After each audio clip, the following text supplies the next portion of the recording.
And it's good afternoon to the Sports Fan Radio panel. And gentlemen, I think what we might start with is something you circulated during the week, Judge, about citizenship being rushed through for athletes and whether people should be allowed to jump the queue. What are your thoughts about that? Well, thank you, Professor. Well, they clearly are.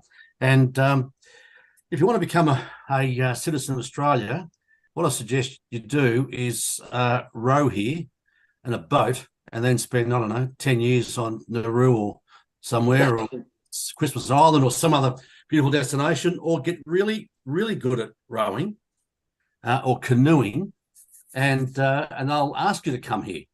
So, yeah, Australia's now got a, where we just see, we've got a wrestler from Russia, we've got a canoeist from South Africa, and we've got a polo player from America coming to our shores.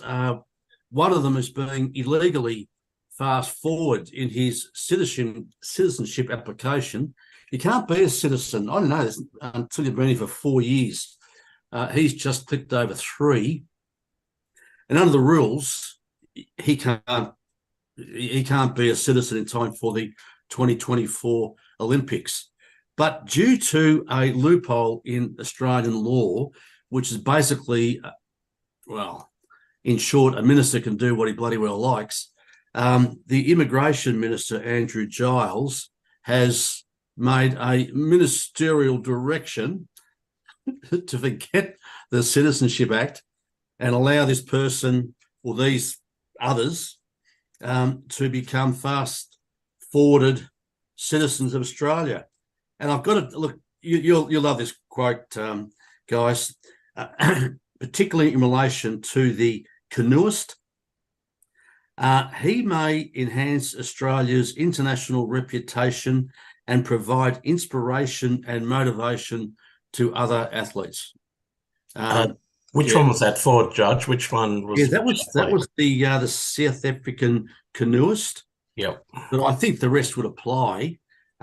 No, sorry, I withdraw that. No, that is the South African canoeist that only been here for 3 years, Cooter. So he's the one which we particularly want to get into Australia.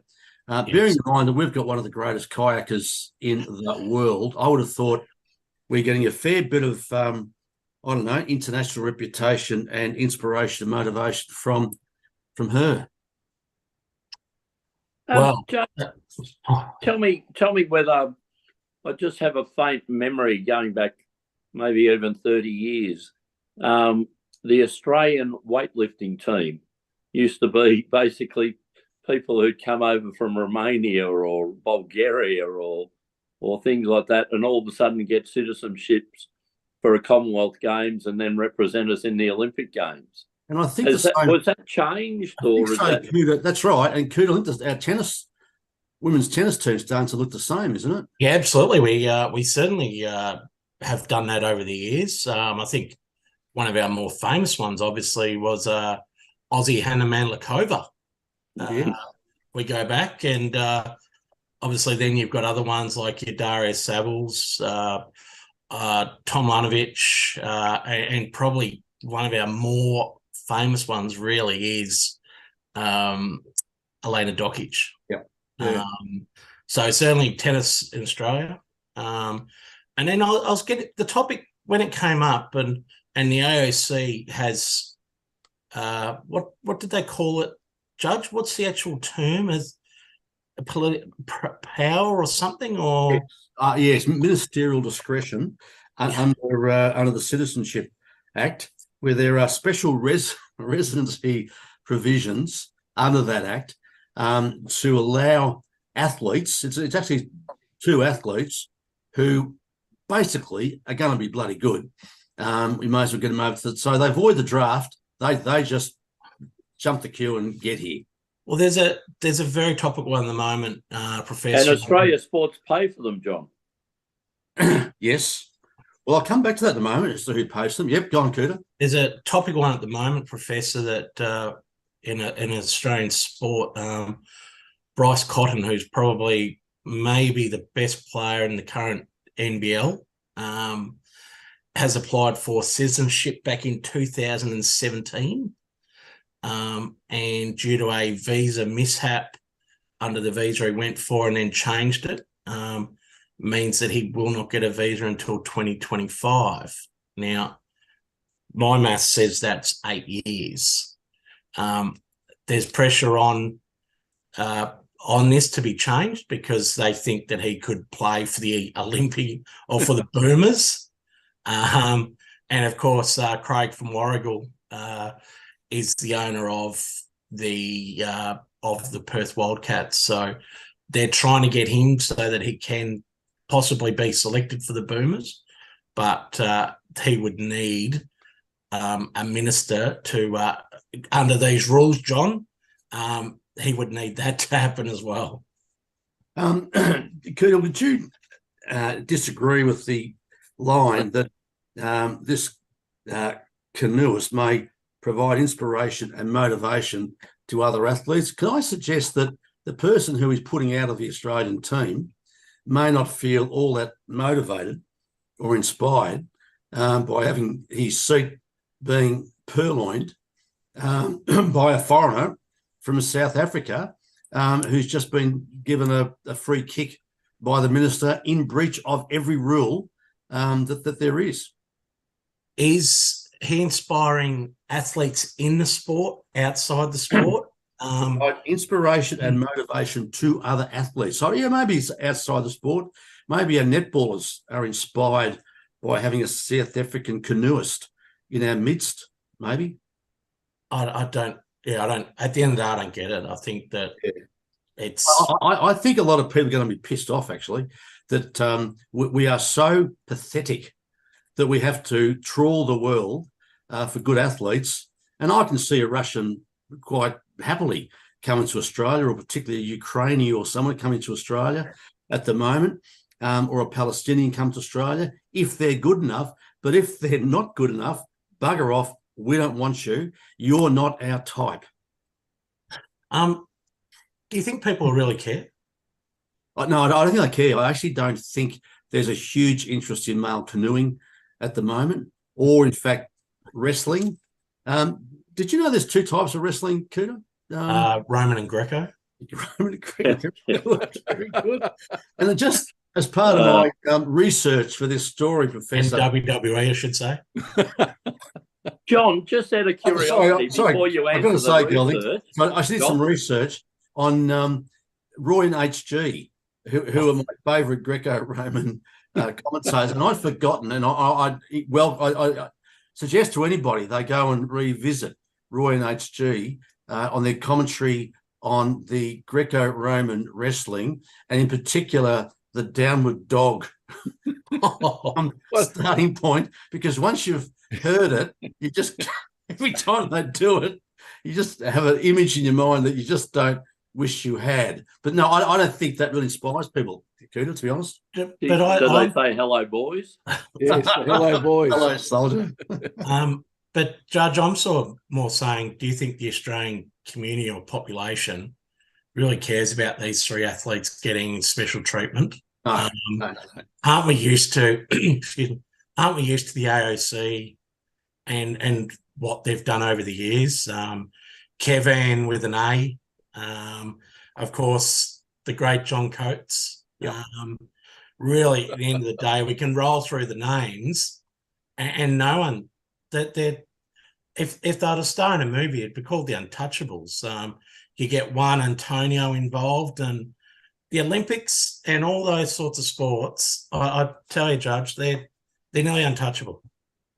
You could kick a wall in a house, and you'll get front page above this. Be a footballer that did 3 years ago, kick a hole in the wall that was already had a hole, and it'll be front news. Whereas if you speed or you get fast-tracked immigration, then that won't reach the front page. Look, you're probably right, Cooter, and we're probably the only ones to worry about it. But it just offends when you see how many people are getting refused to come into the country. But if you're pretty good at even an obscure sports, it doesn't matter if it's obscure; it still adds to the medal tally at the end. So that's what it's all about. It's a scoreboard.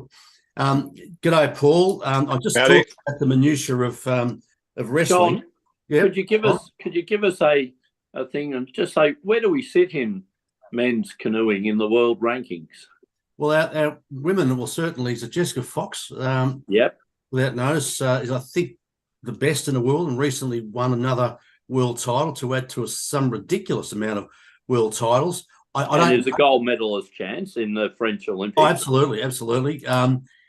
In men's canoeing, I don't know. I mean, obviously rowing, we've had a proud history, but see, you won't bring them in for the rowing because rowing is a team sport. But an individual like canoeing or kayaking, you can bring them in. So, look, in theory, we could bring in the top 4 canoeists in the world in different disciplines and have 4 more gold medals. Who actually cares? Other than I think Australians going to say we really are pathetic. Bringing these people to help us. And Could perhaps be, I mean, given the prestige nature of rowing canoe, perhaps is the rugby league to the elitist rugby union. I don't know. There could be some future stars out there to be unearthed. Is there also government funding, John, that the Australian government reimbursed the Olympic Committee or the athletes if they won medals? No, so much for a gold, so much for a silver, so much for a bronze. The funding for sports outside of the major sports, which should and we'll talk about swimming, but is pretty ordinary. So they rely on sponsorship. Guess who sponsors the Australian wrestling? Not Gina. What's the most unhealthy food that you could think of? Well, anyway. I won't say Craig Bellamy. Sorry. No, it's HJ's. It's a Hungry Jack's wrestling championship. So well done them. I just don't see that it really correlates to athleticism. But then again, they're pretty big boys. So maybe that actually helps them. So, Judge, I think it does 2 things. Number one, it actually deters Australian sporting people because they will suddenly have somebody put in front of them, just plucked out of nowhere to come from another country and put into the team, whereas they've been training all their lives to represent Australia. I just think that's a terrible thing. And the other point is the one that you quite rightly make, is that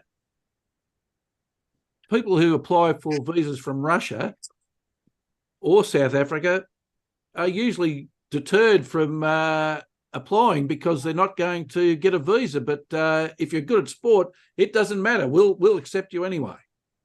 Exactly right. And so I think that we all agree that it doesn't provide inspiration and motivation to other athletes. It's as crude as saying we want to go up the Olympic medal tally. We're not good enough. We don't put enough money into our own sports because we're too busy buying stadia in Tasmania or some other nonsense. So that there's no money for these people. So the best way we reckon we can do it is just import them from overseas, and it doesn't matter how we get it, and use flowery words like inspiration and motivation. I call it BS, and I think most normal people would call it BS. All right. It's a shame Dan's not here. Is there much difference to the college athletes in America who are put in some spurious degrees like hieroglyphics or something, and then they suddenly end up in the NFL? They get their way through a degree on that basis. Yeah, I think Dan fly through the computer and grab you by the throat. I think he's very big on their college program. But make no mistake. Not any of Dan's students, of course. It's some other less reputable conferences, perhaps. Yeah, no, that's right. All right, gentlemen. Well, look, while we're talking about Olympic sport, swimming came under a bit of scrutiny, and especially Swimming Australia, with Gina Reinhardt's involvement in that sport as a sponsor.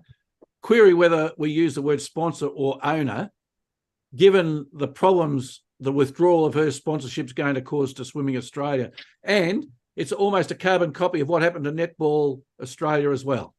So, so the question to the panel is, are sports sponsorships like this, or ownerships, if you like, good for the sport where they come to rely on one single person who can, for want of a better word, and I'll use this one, Judge, contumeliously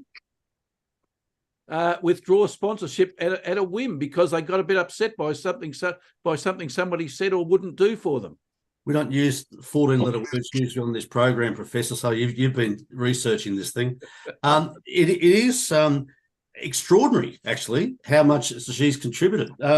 I wasn't aware that she's, in relation to swimming, rowing, artistic swimming, volleyball, and the AOC team, she's given $60 million since 2012. Her funding's greater than the Australian Institute of Sport. So, yes, when you say sponsor/owner, she virtually, she is. I mean, she's basically kept the sport going.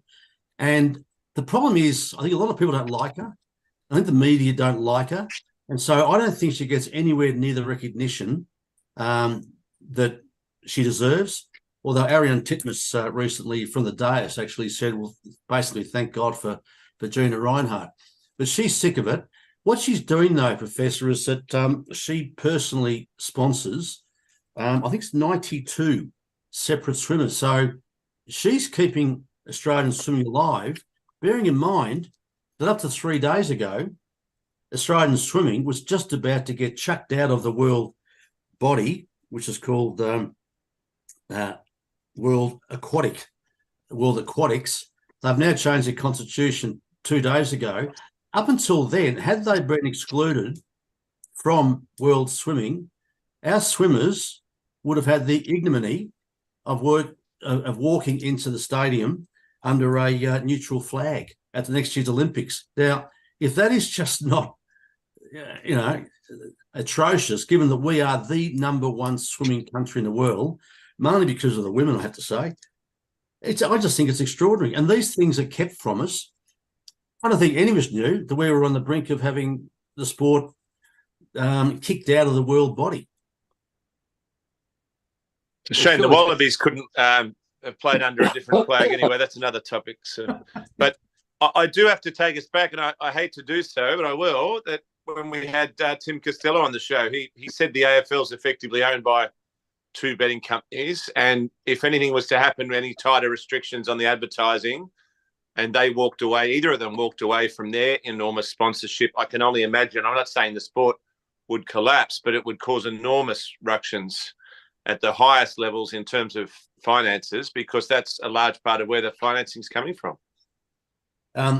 Paul, I've long said that sport is run by idiots, and so is government. When you've got government and sport, there's no doubt that for most major sports, it's just really a collaboration between state sports, which unite to the federal sport. So the federal sport, which runs Swimming Australia, is basically state organisations. And that was the thing which World Aquatics have said is unacceptable. So now they've got 21 voices on the board, but it's still going to be the same old bosses, same old funding model. I actually think that federal government should get out of funding sports. It's catnip to governments to see, the success of the sports at the Olympics. And when it goes badly, well, it's somebody else's fault. But if we Australians really, really want, that heartfelt pride on the dais, well, I think we should pay for it. There is no federal power, as you know, Professor, under the Australian Constitution in sport. There's no reason why the federal government should do it, and I think they should get out of it. And if we want to get success, we're going to have to pay for it. Yeah, look, I think it's a watch this space, John, because what you certainly can't afford for the swimmers, netballers, anybody who puts a lot of work into getting to the level that they can compete for their country, doesn't want the sport to collapse simply because one person who's propping it up decides that they're not going to fund it anymore. And that's the problem when all your eggs are in one basket, a basket which they don't like Gina Reinhardt. And she said, I want to have a board table, a board chair. And they said, no, but you can have somebody turn up to our meetings and observe. Well, apparently that became a farce, because every second issue they excluded this person on the basis of conflict of interest. That's because she was effectively running the sport and running all and paying for all the athletes. It's certainly not a great position to be in, and as I said, one that we'll keep watching.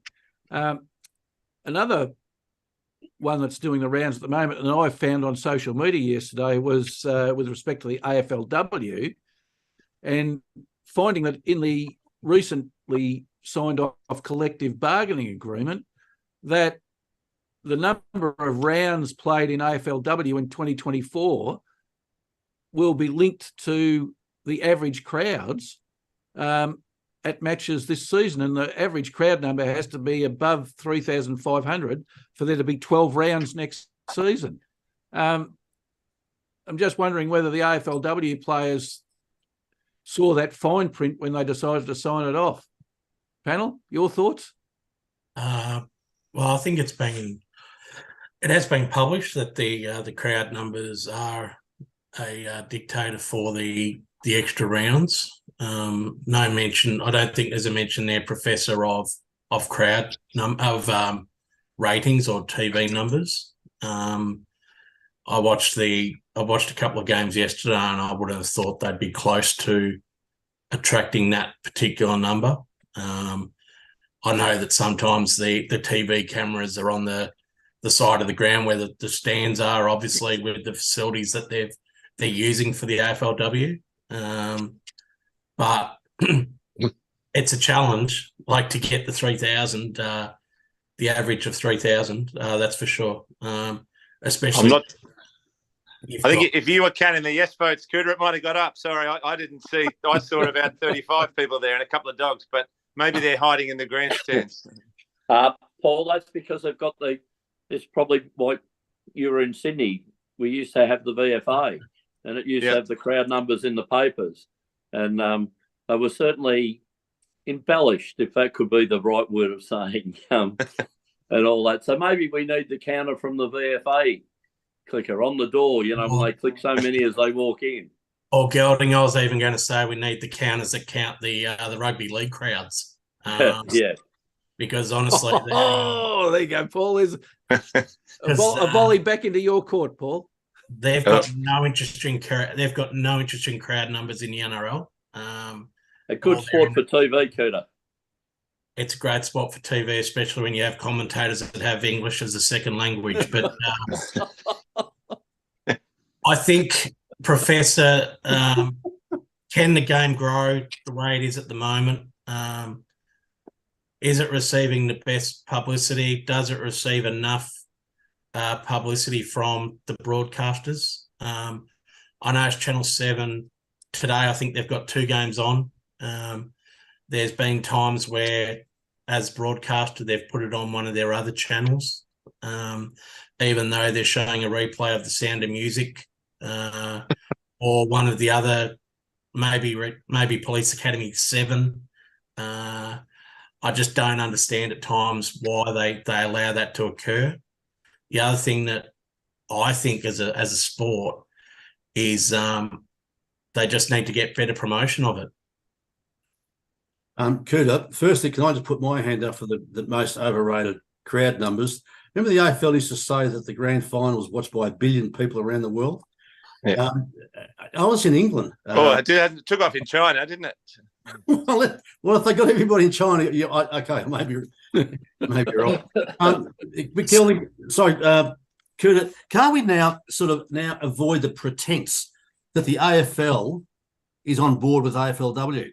What they're saying is, listen, it's your game, girls.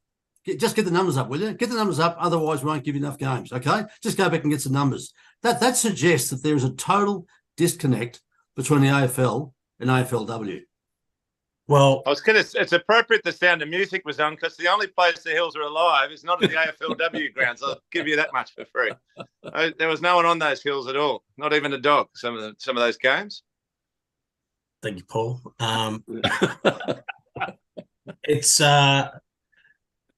been interesting with the AFL over the last sort of month or since the end of the AFL season.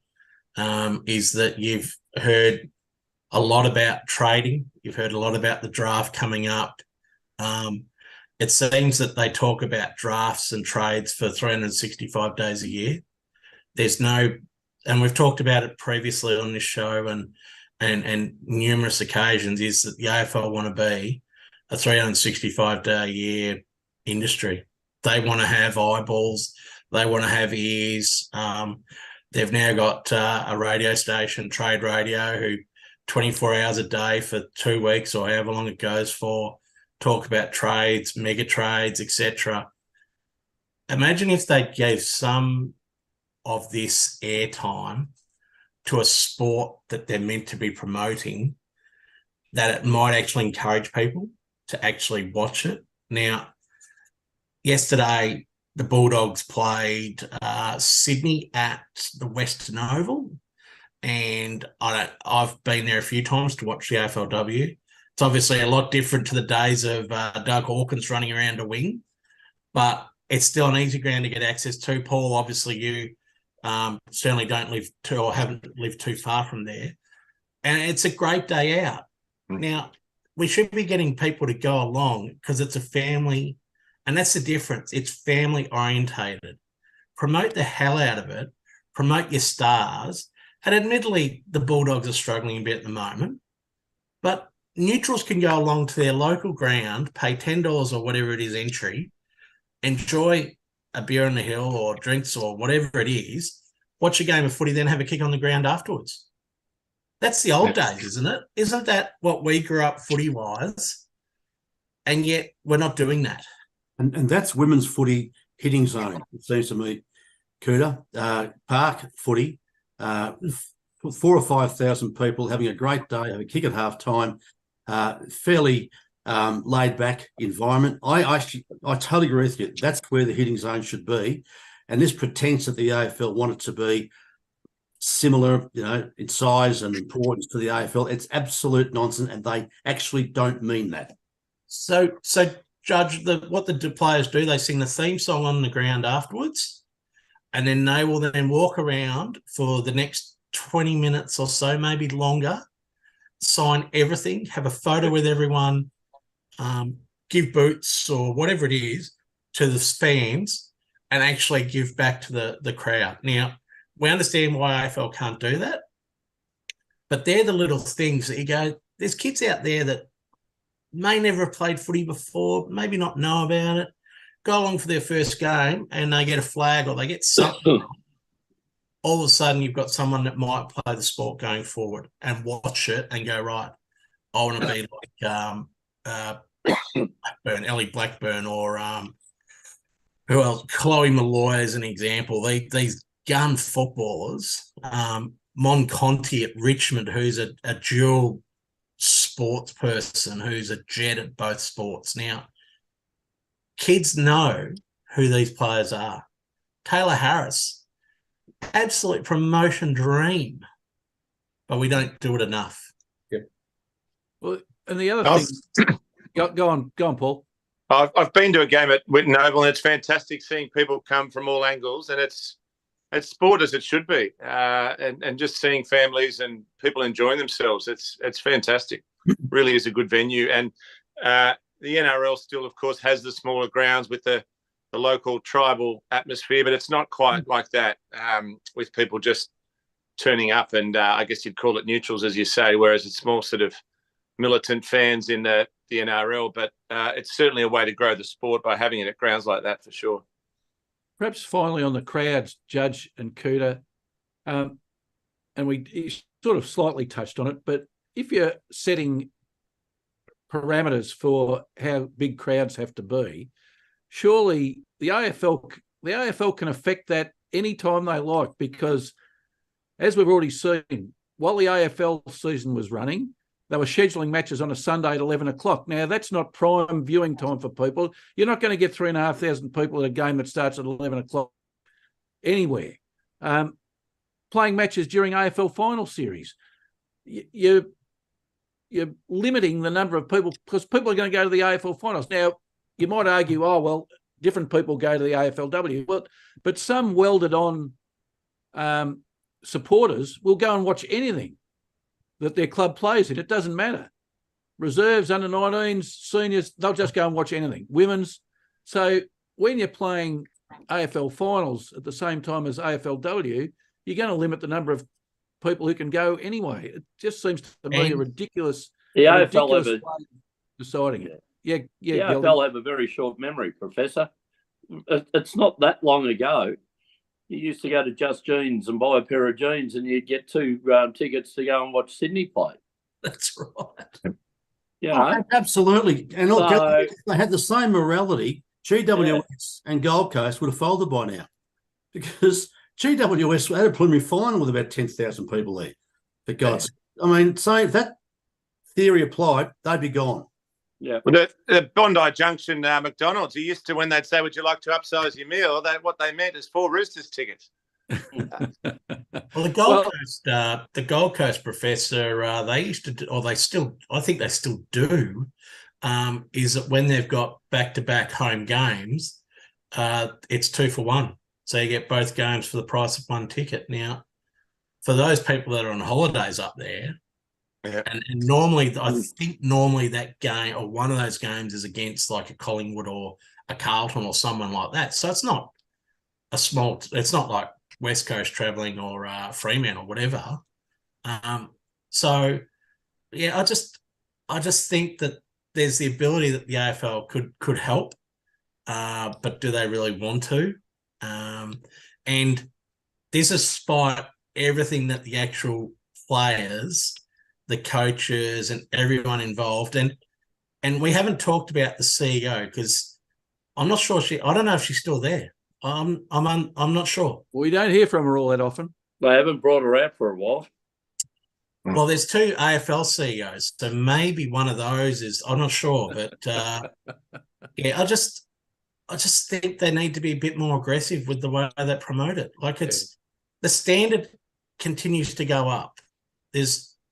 I don't think the other thing, Professor, I don't think comments from Michael Pryor last week necessarily helped the game either. No. Isn't there one word, Curter? Tokeism? Yeah. Women's football? Yeah. The AFL are just giving it lip service, aren't they? Yep. Well, my difficulty with it, inserting a clause like that in the agreement, is that it allows the AFL to turn around when the average isn't 3,500 and say, well, it's your fault. We would have given you the extra round, but you didn't get the numbers, so you're not getting, and which is ridiculous. It's a ridiculous self-fulfilling prophecy, if you like. Anyway, yeah. Let's move on. Change sports, and Gelding will bring you as our cricket expert. Last show, I was how can I say it best? I was not all that praiseworthy of Afghanistan and Netherlands, and said that they were holding up, they were just making up numbers in the competition. Well, I've got to eat my words. In the ensuing fortnight, Gelding, Afghanistan beat England, if you can believe that, and South Africans went down to Netherlands. So the Minnows are showing that they do have the ability to play one-day cricket at the highest level, Gelding. Yes, Bangladesh have won a game, Professor. Netherlands have won a game. Afghanistan have won a game. We've put them on equal points with England and Sri Lanka. And after each side has played 4 games, we have England sitting last World Cup winners sitting second bottom, Professor, with a run rate of negative 1.24, and Afghanistan's the wooden spooners at the moment on the same points as England and a run rate of minus 1.25. So a big loss last night against South Africa for England has really upset the apple cart there, Professor. Netherlands beating South Africa. Has that Indian bookie named John been spotted? That's a stitch up, isn't it? Yeah, we'll leave that one alone. Hey, that would have been 50-1. Gelding, has the Afghan team got any good players that Australia can make citizens? Pretty good player, yeah. Quite a few do play in the BBL here, Judge. So yeah, they've got a few, haven't they? Nabi and there's a couple of others that play in the spinner. Yeah. Yeah, Well, Rashid. all they've got to do is hang around the change sheds after the shower for a few hours and let the immigration minister walk past with a Form 4 in his hand. Bingo meningo. Victoria has a leg spinner of Pakistani Heritage. birth, and is talking about possibly playing for Australia, John. So again, it'll be in the future. So yeah, something to look forward to. If only he played for New South Wales, he already would be, Gelding. Well, if they had the reversible light blue Aussie baggy green cap, that's what happens in New South Wales, isn't it? They give them the light blue cap, and then you just turn it inside out and becomes an Australian one. Yeah. So, Gelding, with the rest of the World Cup, obviously South Africa last night pumped England, and England's team selections have been fairly odd, and that's players coming in and out, like the number one T20 player that was selected in the recent draft who pulled out, Liam Livingstone's been dropped. Yeah. Some of the bowling changes and things like that. Topley went for a few last night. Mark Wood, who's express pace. But it seems to be where you play are very different pitches. So depending on what stadium you're in, like the evening before we saw Australia play Pakistan. Sorry, thank you. Yeah. And we saw the back end of the Australian innings where the fast bowlers all bowled off pace, and Australia just got out. We lost X amount. We lost a lot of wickets. But it just seems that where you play depends on your lineup and also the innings. Well, that's something, David, I was going to bring up about selection of the Australian side, which I mentioned to Mark yesterday. Australia, we're playing India. India are sitting second undefeated in this tournament. We've just played a test series over in India. India, when they select teams, they've got two fast bowlers, medium fast bowlers to fast bowlers, and they're playing three spinners. What have Australia done? And remember, we lost our first two games. We're playing the three pace bowlers and taking one spinner in and Glenn Maxwell as a secondary spinner. So I would say when we were zip 2, we're now 2 wins, 2 losses and sitting in 4th position. But we're certainly no certainties to make the semi-finals. We're one game off being close to the bottom of the ladder. Like if Pakistan had beaten us the other night, we would have been sitting down with England at second bottom. So I would have said, and I was saying to Mark, Adam Zampa is the main spinner. Well, he didn't tour India when we played in the test. You had Todd Murphy and Lyon. Sure, Maxwell's bowling very well. Use him as a third spinner, but Stark, Hazelwood, Cummings, we're chasing some big scores. Like Pakistan made 305, chasing our 367, and to get 367, it took a record opening partnership. We're almost 300 off from the openers. And not a lot from everyone else. Is that our other issue, though, Gelding? The other issue being, talk about the bowling, but our middle order, the batting for this series has been appalling. Like Steve Smith, Marnus Labuschagne floated from 3 to 7 the other night and looked like a man that's just totally out of form. Steve Smith got out, caught and bowled. Again, probably the pitch didn't help the shot that he played. And then Maxwell comes in and tries to hit the ball back to Pakistan.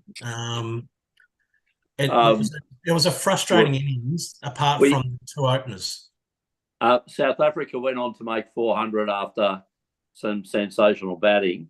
And when your openers make 120 and 160, you make 400. And that is the current 50-over game now, is that if you make 300, you've underachieved. It used to be you get 250, it was a good score.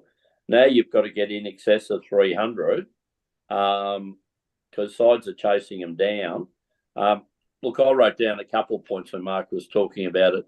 I said Australians selection. You've got Cummings, and this may sound very strange. Cummings' record on the subcontinent is better than Steve Waugh's, Ricky Ponting's, right? So he's done fantastically over there.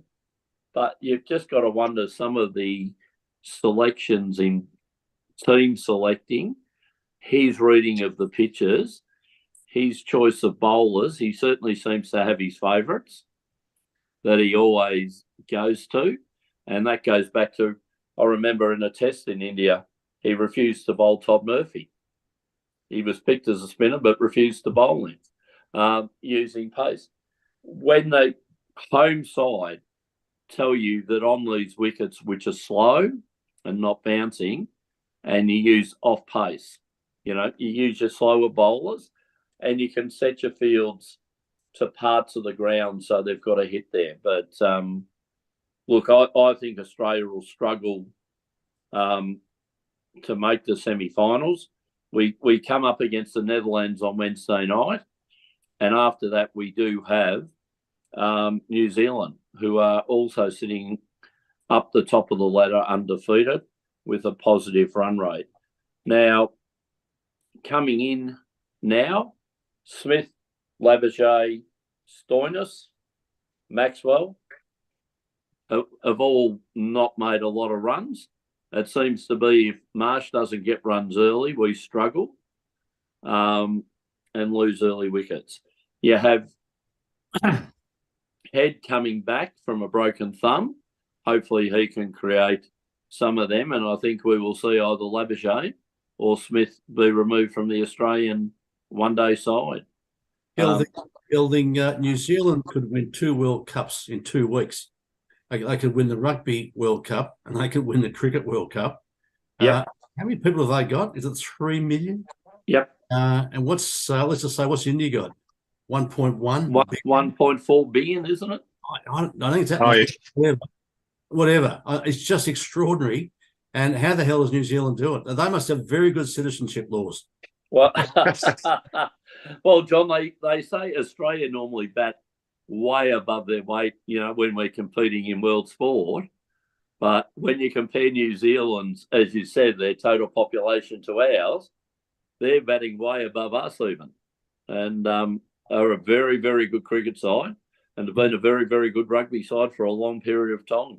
Yeah, but apparently I've got to jump in. I don't have to talk odds with you, Gelding. You'd know this, I'm sure, but we are second favourites to win this tournament behind India at $2. So are we perhaps missing something that the people who set the odds are seeing? They're a lot more bullish about our chances than we seem to be on here. Well, the ranking going into the start of this game, Giraffe was Australia was ranked 3rd in the world.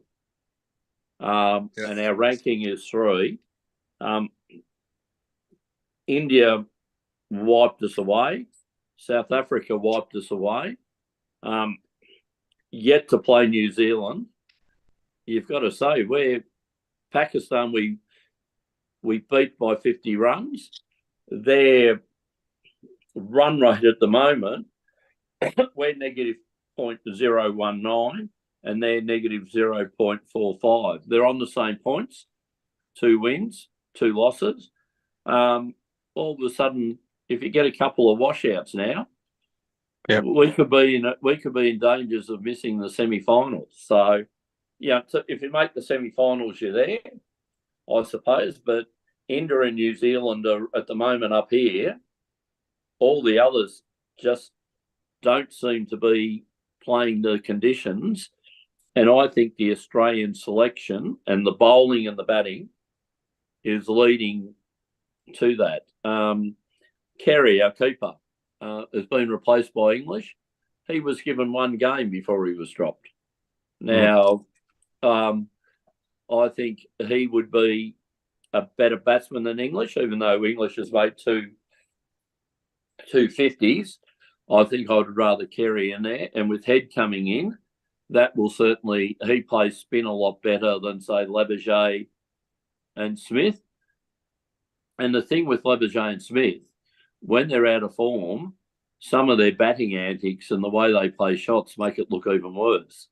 Yeah. You know, not being the classical type of standard. So I'll look, just I ask think- a quick one now. With England's demise, do you think that that's their fixation on the 2020 and even shorter format, that 100 concept, that's cost their any chances of the traditional one-day match if they're fixated on the smaller version of the game? Listen to the English commentators last night. I thought Phil Gould could probably get a job for them. Look, talking about a biased thing. Well, The Piers Morgan's English put the boot in. commentators, who were all ex-captains, and maybe this is a problem with English cricket. They talk about, you know, how we use our seamers and the ball grabs and things like that.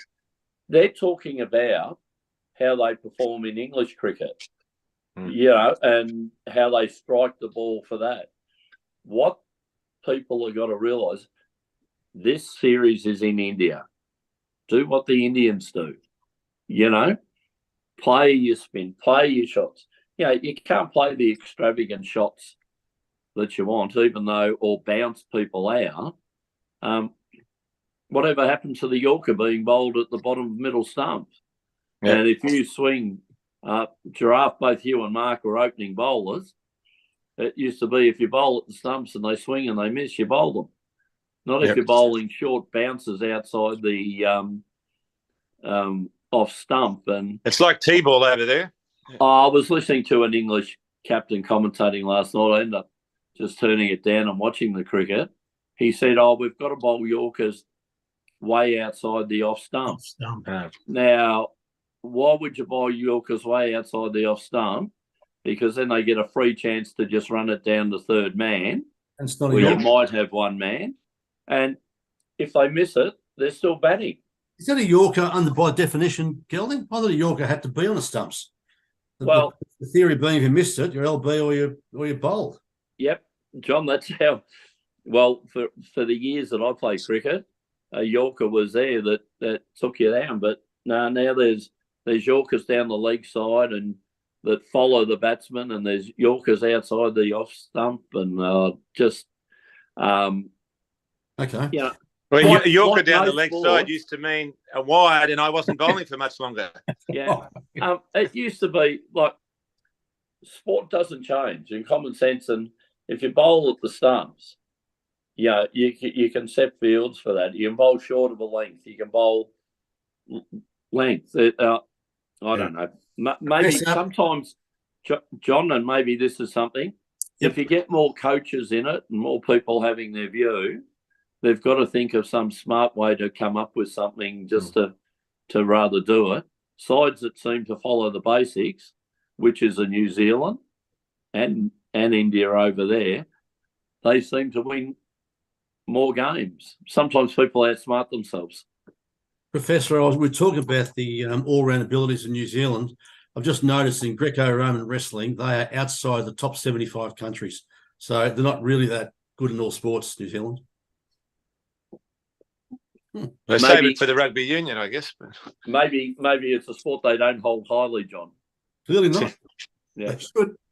All right. Well, thanks for that one, Gelding. There's a big game on tonight. The two unbeaten teams, India and New Zealand. So that'll certainly work out who's going to be on top after that match. Paul, we might come to you.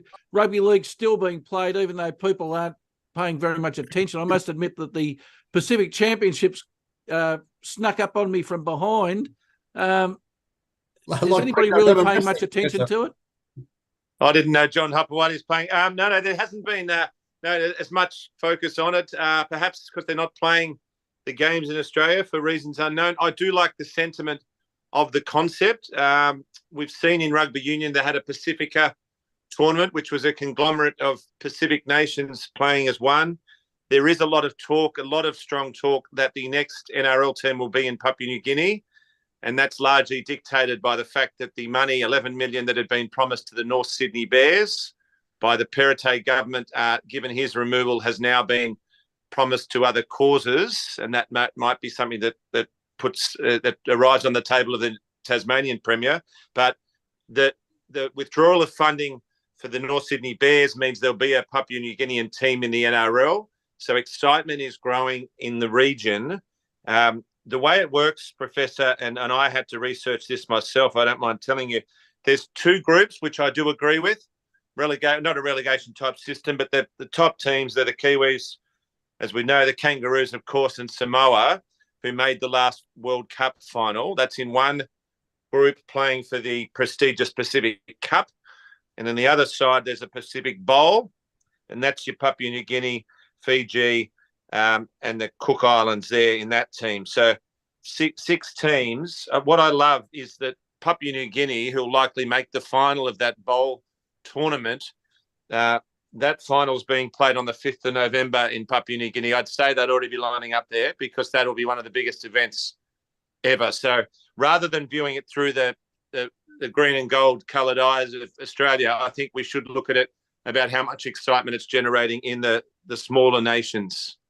I feel for Samoa, though, because they were pounded by New Zealand. What surprised me about Papua New Guinea is that always had a strong rugby league presence. Oh, that's the number one sport. It makes AFL's fanaticism in Melbourne look trivial. It's beyond. We used to, when I was at the rugby league board of Victoria, we used to send a team to Papua New Guinea, and we're not talking about superstars. We're talking about electricians from Point Cook in the VRL level. But we'd have to have a helicopter on standby to get them out in case they just would go nuts. They'd run on the field if someone scored a try at local. So we'd have to get the Sparkies from Mentone and the plumbers from Geelong out pretty quickly because it was pretty full on. It's fanaticism at its highest in Papua New Guinea. And I think it'd be great for them if they did make the final of that Pacific Bowl and won it. But in terms of a prestige of this tournament itself, it obviously isn't making as much publicity in the headlines as it should. The women's tournament's also running with, not surprisingly, Australia and New Zealand, the favourites in that. That's got the same concept, 3 teams in one side, 4 in the other. But instead of Samoa in the main tournament, the Pacific Cup, it's Tonga, but it will be Australia and New Zealand in the final of that. And they're playing 28th of October at Amy Park, which will be a great game. Australia and New Zealand, a standalone, obviously, rugby league match for the ladies. So, Paul, I take it that it'll be Australia versus New Zealand in the final of the Cup. Of both, I'd say, men's and women's, yeah. And where is that final going to be played, do you know? That's being played in Hamilton, New Zealand, which I'm all for, taking the game to New Zealand and not even one of the main venues in New Zealand. So that'll be fantastic. There'll be a massive crowd at that, if it is, as incredibly likely, Australia, New Zealand. And the women's, as I said, it's likely to be Australia, New Zealand as well. I think the venue's to be determined of that one. But I think Paul, I was just going to say, I think it's a great concept where you're introducing other nations to play and get the publicity so that they can increase the following in their various countries. But even better than that, bad word, shocking, but effectively two separate tournaments, as opposed to having your Cook Islands being belted by, professionals from Australia. That's passion will be there, but we did see Samoa make the last World Cup final, which was a surprise that they edged out New Zealand and England to get there. But I do like that separate concept where they have the 2 tournaments. And it's not saying one's more important than the other. They're developing nations in rugby league. Paul, one of the, obviously with the Jillaroos, we've got, and we've talked about her previously on the show, is the fullback, Tamika Upton, who is an absolute superstar, and she managed to get Australia over the line the other day. She did, and she's great to watch. We've talked about her before. She's one of the best league players I've seen, and she just manages to own a game. It's not necessarily the way that what she does physically, but reads the game and steps up when needed. So she's phenomenal. There might be an interesting twist in all of this for the Storm, as that we've seen the rise of a Samoan fullback. I think we might have talked about before, the son of a former Rabbitohs player, Sulaafi Faialoho, has led to rumours that Ryan Pappenhausen's being shopped around because they've got Nick Meaney there and they've got this Faialoho. It sounds terrible, but you can't fit three into one. And if the money's freed up from Pappenhausen, then that could go towards buying some much-needed forwards at the Storm. I know it might seem abhorrent, but it's third parties undertaking this. Apparently, it's not obviously official from the Storm, but don't be surprised if something happens, as heartbreaking as it would be for Storm fans. Well, we can't forget Sua's first try in the Melbourne Storm colours, where he interlinked down the middle of the ground. And it wasn't with Pappenhausen, I don't think, was it? No, I think he was playing for him, but I think he came off the bench and there was a lot of hype about him. But it's business, unfortunately, and Pappenhausen replaced someone else. This kid is the future, and Pappenhausen's notoriously injured. As much as all Storm fans love him, you're going to lose him if you prioritise Pappenhausen, and you perhaps won't be able to get the forwards that are needed at the Storm. So, I wouldn't want to be making the call, but don't be surprised if it happens. All right, Paul, thanks for that one. Now, Gelding, coming to you for the tips. But before we get to your tips, I've got a question for you. When is a steward's penalty not a steward's penalty? Oh, Professor.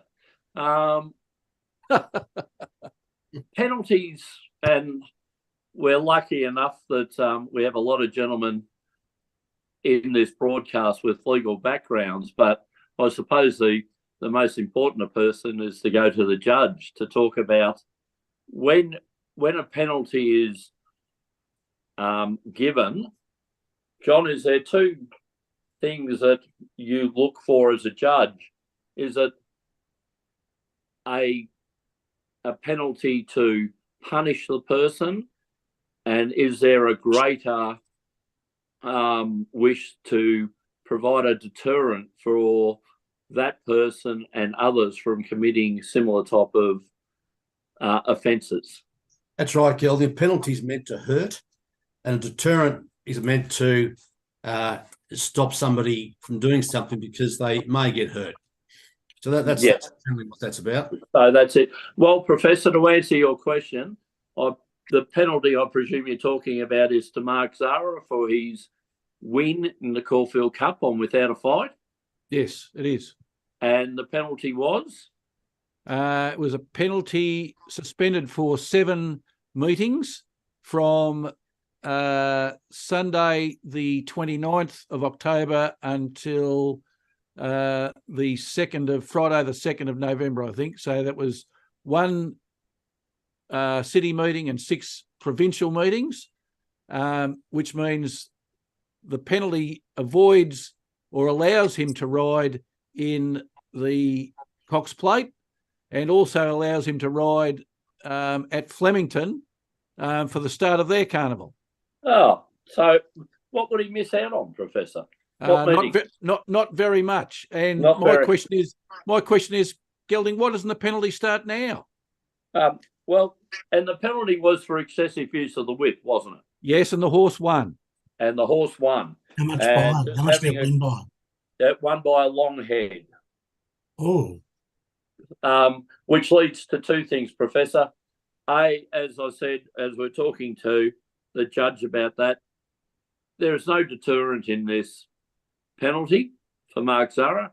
He wouldn't have been riding at half of these meetings, and he may miss a midweek meeting. Would the deterrent have been much greater if he mixed the Cox Plate? Yes. And why does he get to choose when he can take this penalty so it doesn't clash with any major races? They're just got to be consistent. And then the second thing we have to look at, Professor, is if he's broken the rules to win a race, and this is a $5 million race where first prize is just under $3 million, and it's beaten a horse that has been ridden in accordance with the rules and has beaten it by the equivalent of 10 inches, why isn't the race taken off the winner? Very good question, Gelding. Yes, Judge, Right, Professor. chime in. First stupid question of the day, or maybe not the first, but what's a long head? I thought every horse has got a long face, and so therefore, wouldn't that mean they've got a long head? Like when they say someone's got good foot speed. What other speed? You measure arm speed? I don't know. John, there's a better one. There's a better one for you. Hang a on. long head is about the equivalent to about a 4 to 10 inches to a foot. But what about a short half head? It's not a half head; it's a short half head. Yeah, Anyway, a short Gelding, Sounds like half something head. I'd buy at the Footscray Market Butcher. But anyway. Yeah. So- There's another horse that's been beaten by a long neck. John, the beautiful thing about well, Yeah. Gelding, before you go on a long neck, I would have thought I was drinking beer if I was having a long neck. yes, Also known as a King Brown. Yes. all of it. Oh, beautiful. The But terminology. yes, like the horse. John, maybe horses- there's something for another show. Okay, sorry. Terminologies of sport, Yep. Yes. All right. the All right. different sports. Judge, So, yeah. So Judge, Judge, you you wanted- by approximately 10 inches. The jockeys use the whip against the rules. I would have thought that the stewards could protest on behalf of the second place horse that the horse shouldn't have won the race. Can it cheat? Isn't it cheating? Well, you've broken the rules to win. it's broken the rules. I don't know whether that's cheating. Oh, okay. Well, You've broken the rules. It's the same as if you're in AFL football and you push someone in the back and it goes through for a goal. Is that Professor- cheating or you busted the rules? Professor, I think that the stewards are saying that the rider's providing inspiration and motivation to other riders to allow him to continue riding Okay. in races.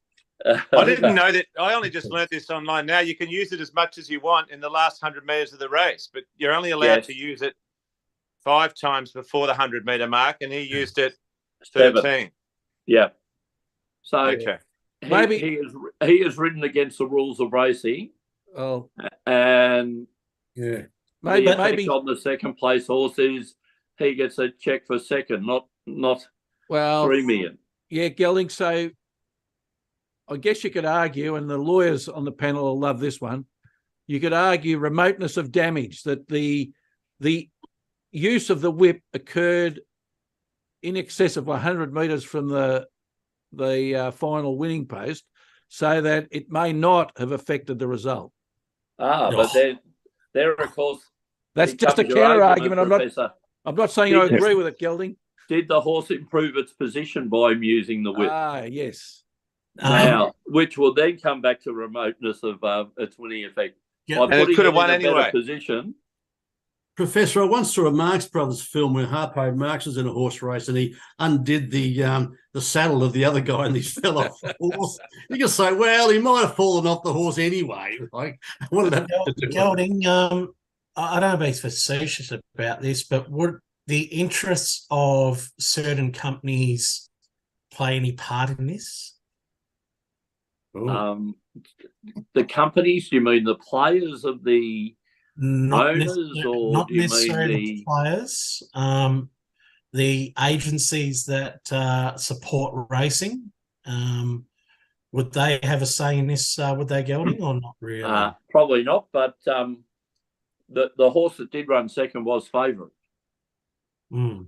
Well, there you go. So- All right, all right, Gelding. How about giving us your tips for today? We're going to lose the satellite shortly. Oh, well, Professor. A couple today, Seymour Cup Day and Horsham Cup Day. Professor, at Seymour, I like race 4, number 1, Colombe d'Or. And before that, I like race 2, horse 2, Capra Omnia. So there might be a couple. My interest will be more at Horsham today, Horsham Cup Day, Professor. I like a couple of horses here. Race 5, number 1, Cabal. In the Horsham Cup, I like race 7, number 2, Captain Envious.